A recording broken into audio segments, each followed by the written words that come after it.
Mhm.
Hello, everybody. Welcome to this conversation that we're having with Tony Abulu, where he's having a little bit of internet difficulty.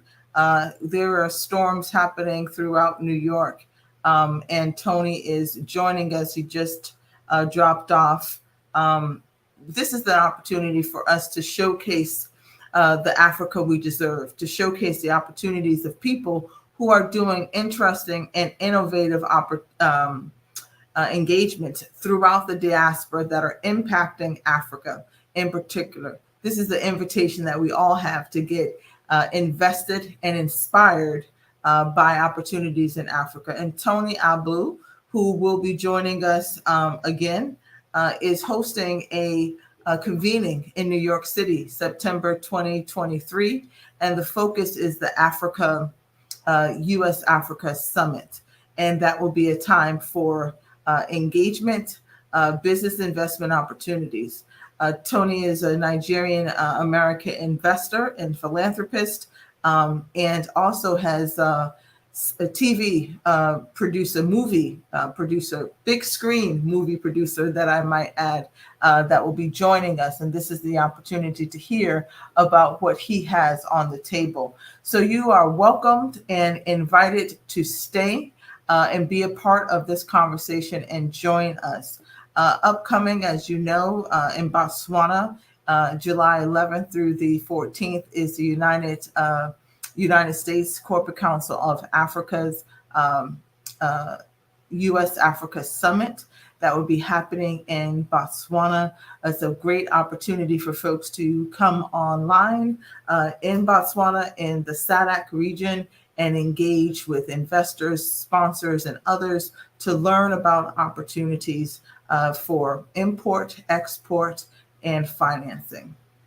The International Institute of Family Development, our company here, is willing, able, happy to assist in all adventures that are happening on the continent. And we're looking forward for new partnerships as we move into 2024. We've had some strong engagements and work on the ground that we've been doing over the years. And as we move and develop, there's opportunities for you as well to become a part of the Africa we deserve. And that is a network, a business network of about 200 SMEs that we have vetted throughout our time together since 2017 that are in various stages of development, some Series A, some and a lot of Series B investors who are producing, who are moving, and could use the influx of opportunity. So those opportunities are available and with us, and with all that is happening in the world as we are looking at a renewed interest in Africa. It is now, the time is now for the Africa that we deserve. It is time for us to get invested in each other, inspired by each other, and involved in each other's lives. no matter where we are across the globe. So it is with this opportunity that we see Tony joining us now. Crawling in your background. How you doing there? How you doing there, Tony? I'm fine. I had to change my computers, my laptop, and all that. I'm sorry. I'm glad that you have made it in. We are here. I've been shouting out some of the work that you are doing on, in the continent and in the United States. And I think it is a chance for you to explain. You are the legendary Tony that everybody happens to know and love. With my gray hair. You've been around for forever, shaping the world that we have here for us in the diaspora in America, connecting Black folks, American Black people, foundational Black people, however people recognize themselves, with the diaspora of Africa and all Africans. And you are Nigerian yourself. Tony, Mr. Abulu, tell us about Blaze Channel. Tell us about your work that you've been doing over the years as a huge major movie producer, and what you hope to realize from this summit that you are spearheading in September. Thank you very much, Viola. First of all, I want to say thank you for having me on the program. I must commend the work that the International Institute is doing and has been doing for a long time. Well, I've been on this journey for like at least 40 years. I started out way back. I came into New York City about 40 years ago. I used to publish a magazine called Black Ivory in Africa out of college, and then working in the advertising industry. I started the magazine because we were being influenced at that point in time by a Nigerian musician, which I think most of your viewers will know. His name is Fela Anikulapo Kuti.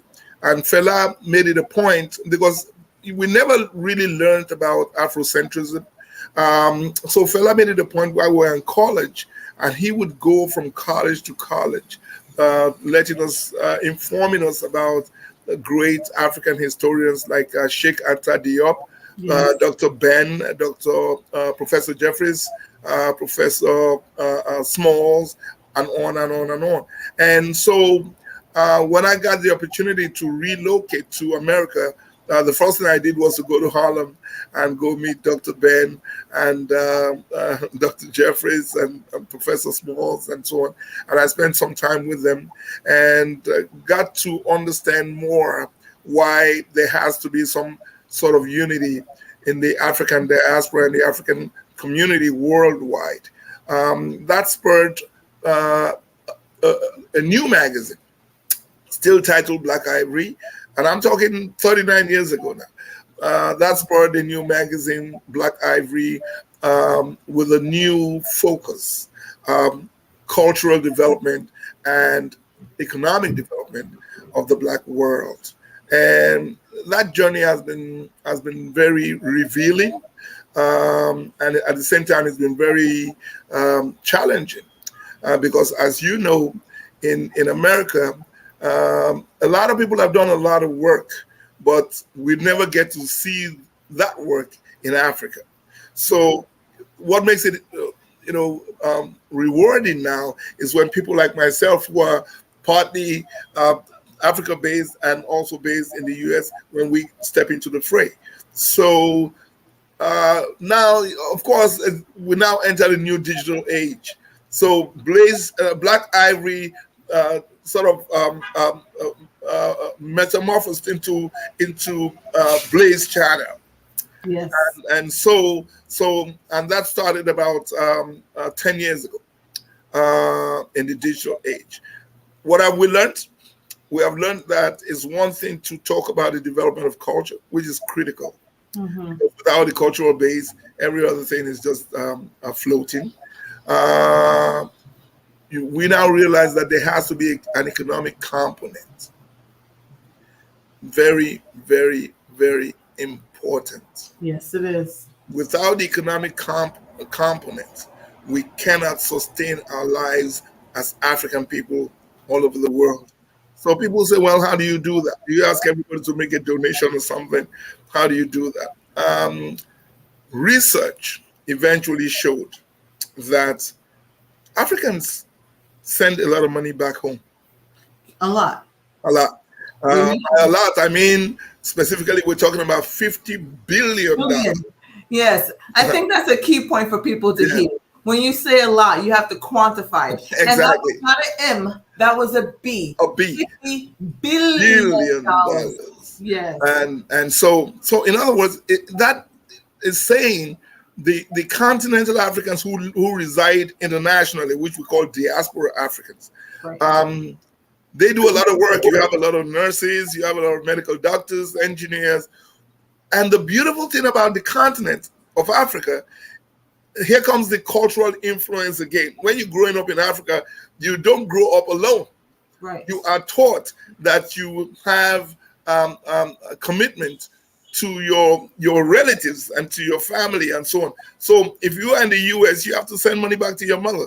You have to send money to your father. You have to send money to your uncles. Africa, we see ourselves as a village. Nobody's an island. You can't say, well, hey, I live in the US, I have a big house, I have a fancy car, or a couple of them. I'm married, my kids are going to Ivy League colleges, and that's it. It doesn't happen like that in Africa. More than that. At all. So you owe your people back home to raise somebody else up. Pay school fees for some other people who may not have the opportunity to do that. So that is the diaspora remittances, money sent back home. $50 billion. And out of that $50 billion, Nigeria alone, with 220 million people, send back like 35 billion of that money. So that is the importance of Nigeria. When you talk about Nigeria to a lot of people, they say, hey man, I know a lot of Nigerians. Hey man, some Nigerians, they crooks. Nigerians don't care about Africa. I've heard, for 40 years, I've heard all that. Now, it is my job to begin to explain to African Americans that, listen, Nigeria is 220 million people. One in every 4 Africans is Nigerian. 35% of African Americans came from Nigeria in terms of their heritage. So all those who are now doing DNA testing and so on, you're going to realize that there's a Nigerian streak somewhere in there, right? Oh, I tell you, when I went home to Nigeria, I've traveled 14 countries and counting. But when I went to Nigeria, I knew, I don't have a DNA test. I knew I was home. I could feel it, the energy, the vibe, the people, the music, the culture, the fact that I'm in the market. And as I draw to suck my teeth, somebody else is sucking their teeth at the same exact time. Exactly. So that is why the country of Nigeria is important. And in terms of the African country that has done the most to outstretch their arms to welcome African Americans, Nigeria is up there. In 1977 we had the largest and the biggest event called Festac, which Nigeria sent almost two or three airplanes to take people back home to Nigeria to participate. And that's where you're beginning to see and 1977 is like 45 years ago.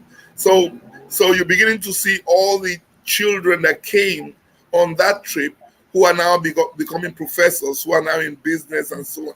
So that relationship has been established. You have countries like Ghana who have taken the lead in returning African Americans back to Africa. So when we talk about Africa now, we talk in terms of culture and we talk in terms of the economics of culture, as we call it. You know what I mean? So you have to have both. So we established the Africa Expo in New York City. The first one was held at the Marriott Marquis in downtown Manhattan on 42nd Street, 47th Street. And we had that where we had a very powerful conference in which, you have to begin to talk and give everybody the opportunity to say what they think about this journey that we're all embarking on. There's not a single person that's going to lay claim to it. Everybody is rediscovering their heritage. Everybody has some questions. Everybody has some issues that they want to air out. So that's what we did with that event. The next one we're going to have now is going to be a lot larger. Now we're moving to Harlem. It's the Renaissance Hotel, newly developed Renaissance Hotel next to the Apollo Theater on 125th Street. So that's where we're having the next one, September 15th and the 16th. So I want to really dive in and take a minute for your listening audience, because we're talking about the diaspora, $50 billion. I'm just going to draw out some key components. And we're talking about remittances, where you're having this conversation and you're talking about economic power. What do you hope to do or to achieve by bringing people together? And what's up with this $50 billion in remittances? What does Tony have up his sleeve in order to support the Africa as a whole, to regain its position around finance? Well, very good question. $50 billion being sent. This is a given. You Google it. What is the remittances that goes from the African diaspora all over the world to Africa? You'll just see, it'll just pop up. $50 billion annually. What does this mean? That means that the continental Africans that reside in the US, predominantly the US, like 80% of that money comes from the US actually. Then the UK, the Caribbean, Brazil, and other parts of the world make up the $50 billion. From the US alone, we're talking about $30 billion. Now, what does this mean? That means that all those Africans, the continental Africans, we're all Africans. So I'm always very, I try to distinguish it when I'm explaining which part of Africa it is. We have African Americans who are also African. Right. We have continental Africans who were born on the continent. We're all Africans. So the continental Africans send this money back. Mm-hmm. But they don't throw the money in the air and it just lands in Africa, right? They go through money transfer companies. Such as Western Union, MoneyGram, World Remit, RIA, about 5 of them, Remitly, about 5. None of these 5 are owned by any African. Oh, Tony, I think I know where you're going. I think I might know where you're going. You're about to create a power dynamic. There you go. So what does that mean? Ironically, some of my friends in Nigeria will say, hey, Tony, they're performing a service, so what's your problem, right? I said, well, I don't have no problem. The only thing I would expect is, look, if you're making an average of about $2 billion every year on the Africans, I don't see no form of a corporate responsibility program. If I went to Western Union, which I did some years back, about 25, 30 years ago, and say, listen, we have a basketball team or we have a soccer team. Can you please just help and buy some jerseys? They don't look at me like I'm crazy, right? So what we find is that the Africans, the continental Africans, send these monies without realizing the importance of corporate social responsibility, right? They do not understand it. So they believe that, listen, these guys are doing their job, they're performing a service, we pay them for the transfer. What's wrong with that? Now, 40 years later, we found out that, listen, why is it that there's no African in that corridor transferring that money and benefiting out of the $2 billion that is made every single year? And eventually we figured it out. We're going to have a new African company that's going to be launched at the Expo this year. It's called Blaze Money, and Blaze Money will do that transfer with the appropriate corporate social responsibility backing it up. What does that mean? Yes, let's talk about that. because we hear all the time, and you Yes. started off your conversation. The Nigerians we cannot trust. Oh no, man! It's the Ghanaians that you Yes. hear this back and forth. Oh no, you really those Angolans you have to watch out for. Now you're talking about taking $50 billion and building power with that. Yes. It will be Black owned. They will have corporate social responsibility tied to Black development. How can people know and see this in action? Well, it starts first of all with getting the license. In the U.S., you can't run a money transfer organization without the appropriate U.S. license, and then without the appropriate back end support system. So the U.S. government is very strict in terms of money transfer. Before you know what's happening, you're being arrested for money laundering. So that's why most of the Africans are scared. In those days, it used to cost between $20 million to $100 million just to get the licenses. But today is different. So now you have what is called remittance as a service programs where the licenses just can be gotten for just about $100,000. Now, Africans don't know that, but because we live in the US and we've done the research and spent so many years trying to find a way to get into that corridor of money transfer, we figured it out, and eventually, with $1 million, you are a normal, regular player, just like Western Union or MoneyGram or whatever. So, which is what we are doing. Now, the difference is this: we know where our people are, we know how to reach our people. So, remittances is license and marketing. Wow. I want you to stop right there for a minute, because you have this audience growing here on this channel. And I want to take the time to thank everybody who is tuning in, who's live streaming. You are listening to the legendary Tony Abulu, who is in New York City. He has done amazing work. He has a master plan now in place in order to create economic advancement and development for the diaspora through remittances. But I want you to tell your audience who you are before this, about your work in major movie television, so they can know the dignitary that sits before them. Well, thank you very much. Like I said, I started out about 40 something years ago in Africa, now about 40 years in the US. I started out publishing a magazine for like 20 years. And then eventually, because as you go along, you begin to realize that there are certain things that are missing that have to be done. We're like the forerunners in America from the continent. And we begin to see that, wait a minute, okay, you publish a magazine, but what about the products? They say, oh, why don't we start in the low-hanging fruit, which is the creative industry? The creative industry includes film, music, fashion, culinary arts, photography, publishing, sports, on and on.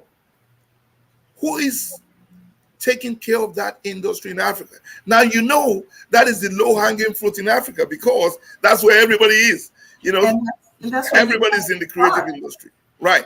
You produced Dr. Bello in 2013, large-scale movie. Yes. We had Crazy Like a Fox. Yes. Large movie that you produced. And then the Black to Africa in 1997. Yes. So bringing, Nollywood to America. This man, Tony, was the engineer, one of the first on-the-ground people to bring Nollywood to the diaspora in America. And he created and produced and financed films in the United States of America. And I think that's really important. And so name some of the actors that you have worked with over the years. Well, our biggest film to date actually was Dr. Bello, which starred Isaiah Washington. A lot of you will remember Isaiah from Grey's Anatomy. Isaiah Washington, Vivica A. Fox, Jimmy Jean-Louis, and so on and so forth. My interest at the time was to open up African film. Now, you remember before that, in 2004, I brought 50 of the Nollywood superstars into the US, 50 of them. And what I was trying to explain to the Africans is that you underestimating the value of your own art. Your art is global. We have brothers and sisters in the US, 40 million of them, that would be interested in seeing what Africa is like, even if they cannot afford a ticket, $2,000, $3,000 to buy a ticket to go. At least they can watch the movies for $10. So we want to bring Africa to them. Let them know what Africa is like. Let them see Africa for themselves. I'll give you a little short story. I had shown my first film, Back to Africa, at the Africa Poetry Center in Queens. And it was just a motley crowd of maybe about 10 people. And when the movie was done, there was a lady who was 80 years old, an African-American lady, and her daughter brought her with her 2 children to watch the movie. At the end of the movie, the African-American lady said, "Who shot this movie?" She was asking me. I said, "I'm the one." That was 1997. She said, "Who shot this movie?" I said, "I'm the one." She said, "And where did you shoot the movie?" I said, "I shot it in Lagos in Africa." She said, "You're a liar." I was shocked. I said, "What do you mean?" She said, "Are you saying that's Africa?" I said, "Yeah, that's Lagos." He said, "You're a damn liar.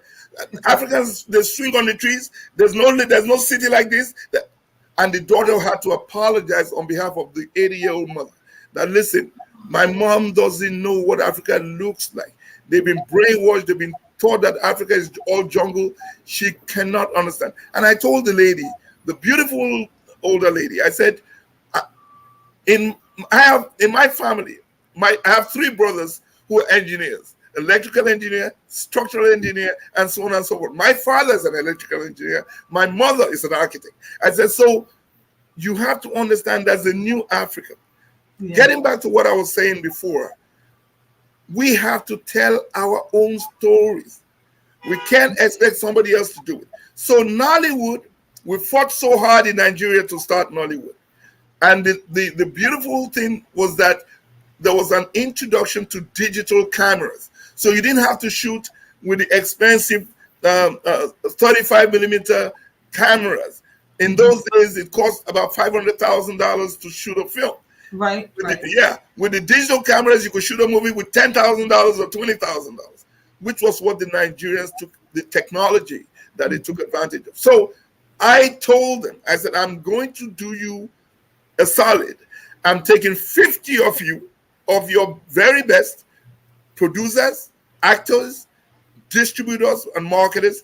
I'm going to take you to the US. That's what we were able to do, because I had previously established the Filmmakers Association of Nigeria and the US, FAN USA. So we brought 50 of them. It was unbelievable. I was pleading with the New York City cops that I needed 200 cops, and they were saying to me that, and they were laughing. Is it Michael Jackson that's coming into town? Next thing you know, the show starts at the Marriott. 5 minutes into the show, there was a stampede.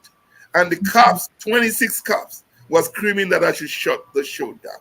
And people had paid $100 a pop just to see the Nollywood actors. That tells you the power of the media, the power of the movies. Now, Nigerian music, Afrobeat, it's taking over the entire US. Oh, my Giants, Burner, my guy. Wizkid's song Essence was #1 last summer in the US. Yes. So that is the power of the creative industry as an art form. But now you got to have a symbiotic relationship. This is where Africans are missing the boat. They just look at the art and then wait for somebody else, just like what you say happened in the African-American community. You have a talent and somebody else comes into the community and picks that talent, pays him peanuts, and go makes $1 billion somewhere, right? Well, we're not doing that anymore. We're building the Africa we deserve. There you go. That has changed. So when we talk about the creative industry now, what is its real power? Is it in the art form itself? Is it in the art products? Or is it in what it can generate? And what we realize, which I've been preaching, the power of the African creative industry is in its ability to attract the eyeballs and the earlobes of Africans in diaspora. Yes. That's the real power. So when you have a $50 billion fund that's moving every year, and it's coming from the continental Africans. So who is moving it? What attracts the eyeballs and the heirlooms of the continental Africans? So in other words, if I control the creative industry, I control the eyeballs and the heirlooms of the $50 billion. And with that, we say, protect Tony at all costs. Protect Tony at all costs. Well, I have a team. It's not, this is the way we do it. The days of one person standing on a podium and speaking out is all gone. Today, I have 100 people that know what I know.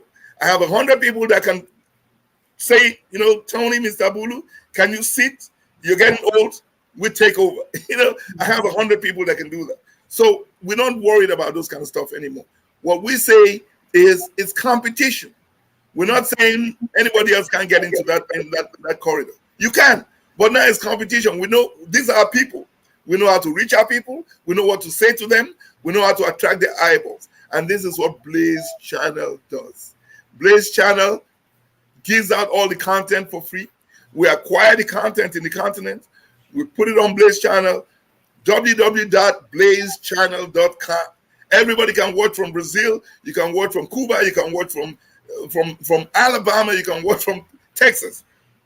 Go and watch the movies, the music, the fashion for free. Mm-hmm. But when you watch, guess what happens? We have 1 million people. We have 10 million people on the platform. And you see the gele that you're wearing. Yes. Viola.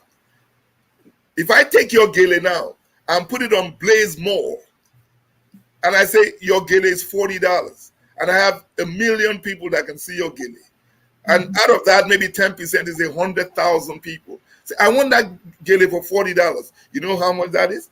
That is $4 million. You just made yourself $4 million. Just made $4 million. Amazing.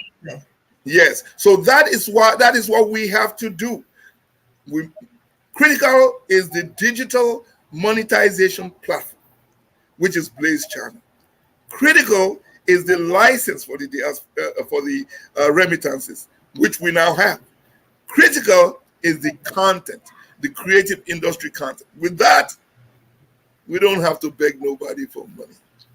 And that is what we need in order to move Africa forward. Exactly. We hear often from our good brother and president from Rwanda, from Ghana, the African presidents who just recently went to trying to broker the peace negotiations with Ukraine and Russia. And the conversation over and over again is we are not here to beg. We are here for equal partnership. Yes. And as a matter of fact, not to be too outspoken, but we have the resources in the continent. And it is time to build the Africa we deserve with manufacturing, with opportunity, and with producing from our own resources, the talent, the skills, the ability. Let me. Sorry to cut you, Viola. Yeah. This is very, very important. The continental Africans, the leadership. You see, all I just explained now. None of them have a clue. Not one. Well, today they will. Now, if you go into any African country, anyone, I've been to almost all. If you go into any African country and say to them that the diaspora remittances is $50 billion, how do we monetize it? They just stare at you, they don't know. The Africans will go to different countries in Europe, in China, in Asia, to try to negotiate trade. Mm-hmm. And they're always negotiating from a subservience position. Africa does not need to do that. The reason why we do that is because the countries say they are poor. All the African countries will tell you, even Nigeria, that's the richest black nation on the planet, will tell you that they're poor. So the lesson or the challenge is to explain to our leaders. Nigeria, for the first time in history, just set up the Ministry of Entertainment Economy. Yes. For years from independence, it was always Ministry of Information and culture. So culture was relegated because they did not realize that it had economic potential. This is the first time in the history of Nigeria that that is being set up. Now, I have to go back there to explain and to teach how the creative industry can be monetized. 70% of Nigerian population are the youth. 70% are the youth. And trust me, there is no funding for their survival. The creative industry is the low-hanging fruit. So my job is critical. I have to teach both in the continent and in the US. I have to talk to continental Africans that are sending $50 billion home and say to them, listen, what are you getting back from your $50 billion? And they look at me, they just stare at me. What do we need to get back? I say to them, 100 million Nigerians are languishing, for instance. No support in the creative industry. You can help them. They say, how can we help them? You're already sending the money. Now you're going to send the money with the consciousness. Yes. Through Blaze Channel. There you go. It has the corporate social responsibility to give back to the agriculture project that is going to support rural women's development. There you go. That's going back to education to ensure youth have training centers for jobs and opportunity so that we no longer lose our youth on back roads in the ocean drowning, because this is where it's at. So that is wonderful work. What can your listening audience do to support you, Tony, and Blaze, and come to the first opportunity, Blaze Channel, to come to the conference in New York in September? What can we do to support you? Well, first of all, we have to come together. So the Expo is an opportunity to come together. When we come together, everybody in America has a phone. As a matter of fact, Nigeria has the largest number of people with cell phones. About 35 million people in Nigeria, have cell phones. So you can register for free on the Blaze Channel. When you register for free on the Blaze Channel, www.blazechannel.com. When you go register, you are in Africa. You understand? You've seen the movies, watching the movies, you enjoying the music, you getting to have this kind of discussions that we're having. And then you take it one step further. Now I'm going to speak to African Americans, my brothers and sisters here. You don't have to look for a job in the US. When I speak to African Americans, most of the time, I'm looking for a job. So who are you looking for the job from? It's normally from the Caucasian community. I'm looking for a job. You've gotten to a point in our existence that you don't have to look for no job. All you got to do, join the African creative industry. When you join the African creative, I will teach you how you're going to make a movie for $10,000 and gross $50,000. You go back and make another movie, you gross $100,000. You make another movie, you make $1 million. I will personally teach you because I have the experience for 40 years. You got to get involved, not just because for yourself alone, but for your children. You have to create the opportunities. Just like you send your children to school and pay the school fees in the US, now you have to take it one step further. You have to get your children to realize that there are opportunities in Africa. What will cost you $1 million to produce in the US will cost you $100,000 to produce in Africa. So that's their comparative advantage. By coming to the Expo, I introduce you to partners. It's now partnerships. Here's a Nigerian or here's a Ghanaian who owns a film studio in Ghana and he wants to make movies, but he doesn't have 10,000 or 20,000. Can you 5 of your friends come together as a team and team up with this guy, go to Ghana, make your movie, come back and show it to your people in the US? Yes. That's how we move forward. Not complaining, not begging, not being disillusioned, not having apathy. move forward with confidence, and we save ourselves. Absolutely. Absolutely. Tony, this is amazing. You have so many people. Do you Please, want me please to do. invite I see Rihama say, can I invite people? Please invite. Yes, We need as many people as possible to show up. absolutely, absolutely. Rahama is a good friend of mine.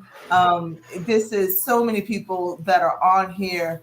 You have such interest in this conversation, and this is just the first of the conversations. Yes. I just want people to get the information out about Blaze Channel, about our friend Tony, the work that he is doing. It is amazing, and the opportunities that we have as Africans as a whole in order to build the Africa that we deserve. Again, that was www.blazechannel.com. You definitely, guys, you have the here, blazechannel.com. Check Tony out, get involved, because Tony has invested his entire life to this work. And I just really want to appreciate you, Tony, for being my brother. Thank you very much. Thank you. Ask me, Viola, how do you do this work going throughout Africa and thinking through things? Because I call people like Tony. Yes. Because I vent, I get straight, I get people who open doors and lead the way and make things happen. And Tony makes things happen. And I am so grateful for your collaboration and your partnership. And I'm looking forward to what's coming out of here. Again, in all seriousness, protect Tony at all costs. He's talking about building power. He's talking about taking $50 billion and creating a Black-owned remittance company that's already established, already has the licenses, ready, up and going, and taking a portion of those dollars that will be directly impacted, given to, and supported to projects, opportunities on the ground in the continent, and he's not leaving. And even as well as in the community in the U.S. And you that's see, so the CSR is not just on the continent. We may have 2/3 of the CSR in the continent, but we need support here as well. You know what I mean? So, and that is why I believe that if we're able to do what we're doing, we don't have to beg nobody. We're already sending $50 billion. There must be something wrong with us if we cannot monetize that and use the revenue to develop our own communities. And the beautiful thing is that I don't see myself as just a continental African. I've lived here for 40 years. My 2 daughters are born here, Adesu and Zaria. They're heavily involved. They studied marketing. One studied in Harvard, the other. So guess what? We have hands-on guys who can get things done. You know what I mean? And we want to support our children here as well. We want to support our entrepreneurs here as well. So this is why we have that expo on the 15th and the 16th of September. So everybody comes, we join hands together, we see what's happening in every community, and then we move forward. Tony, there was just over the weekend, I'm here in Maryland. I'm in Baltimore, Maryland, to be exact. You're in the great state of New York City. Yes. I can hear the cars blazing in the background. Yes. Over the weekend, we had 30 people shot and killed, mass shooting here in Baltimore, 2 young people dead. Philly, same incidents. So it's hugely important, especially myself as a Black American born in this country. And people often ask me, why do you care about Africa so much? And what's the connection? And then people on the upper echelons, the grass tops people, they put it a lot nicer. What's the connection between Africa and, Black Americans? The connection is that there's an opportunity, a way forward. That we do not have to be in dire straits here in the United States, where there's murders, there's horrific murders, there's food insecurities, there's so many things happening that are causing our people in the States to be disconnected and driving even further disconnection between continental Africans and new Africans to America. Exactly. They cannot see Exactly. where they get along. And so that's why I am so thrilled about this opportunity that was presented. And I'm looking forward to the opportunity for the next deal that I have, that the International Institute has, that for solar power, from a Yes. country who's looking to have rural lights, that I don't have to go out and search for another firm to finance that. I can come to Blaze Channel and There say, you go. There this you go. this Yes. country Yes. wants a 20 megawatt facility, and can you finance this, because it is something that is good and it is a bankable initiative, and that is sourcing that black, buying black, and spending, having that money continuously being Revolve in invested, the community. revolving in Exactly. the community. And Yeah. that is power. That is building the base. And again, thank you so very much. Any closing thoughts that you have around this conversation to help you with that? We usually ask our guests, when we think about Africa, what's right with Africa? What's right with Africa? Beautiful question. And I'm always very truthful. When you are truthful, then family recognizes that as a family, we have some issues somewhere. The continent has 99% poverty and 1% extreme wealth. When you come, the richest black person on the planet is a Nigerian. The richest black man is a Nigerian. The richest black woman in the world is a Nigerian. They live just next to my house, right? And in Lagos, that is like New York City, 22 million people, we have extreme poverty. So what's the problem? Africa has always been known to take care of its own, but that has changed. Mm-hmm. Because now there's a new movement in Africa where everybody's trying to accumulate personal wealth. Mm-hmm. So you see, even the Christian churches preaching about acquisition of personal wealth. Yeah, this is totally an aberration to the African personality. Our job is intense. That's why you cannot go to an African bank and say, look, can you pull out $10 million, let's do this. They'll say no. They'll ask you for your collateral, which is a bunch of houses. If you don't have it, that's the end of that initiative. Yeah. So that's why the remittances is coming from without. It's not in Africa. And that's why it can be controlled. That's why it can be monetized. This is what I say to my African-American brothers and sisters. Why is Africa important? Africa is important because that's where your ancestors came from. If you do not know the meaning of what I just said, it's a major, major disappointment. Your ancestors, when they were being taken out of Africa, were in tears. Some of them fought. You heard about the Igbo guys, 75 of them, that decided to die rather than come and become slaves in the US. Yes. That's how intense this is. If you do not, as an African American, understand that that's where your roots are, then that's number one. Number two, the best planet on Earth is in Africa. The best soil on Earth is in Africa. The first and most stable land in the whole world is the African continent. You stay somewhere else, and you think because you have a job that gives you $50,000, $60,000 a year, you deprive your whole generation that's coming of that wealth, then that means you're not smart. That means there's something wrong with you. That means somebody brainwashed you so much that you cannot see the value of where your own land. Mm-hmm. Mm-hmm.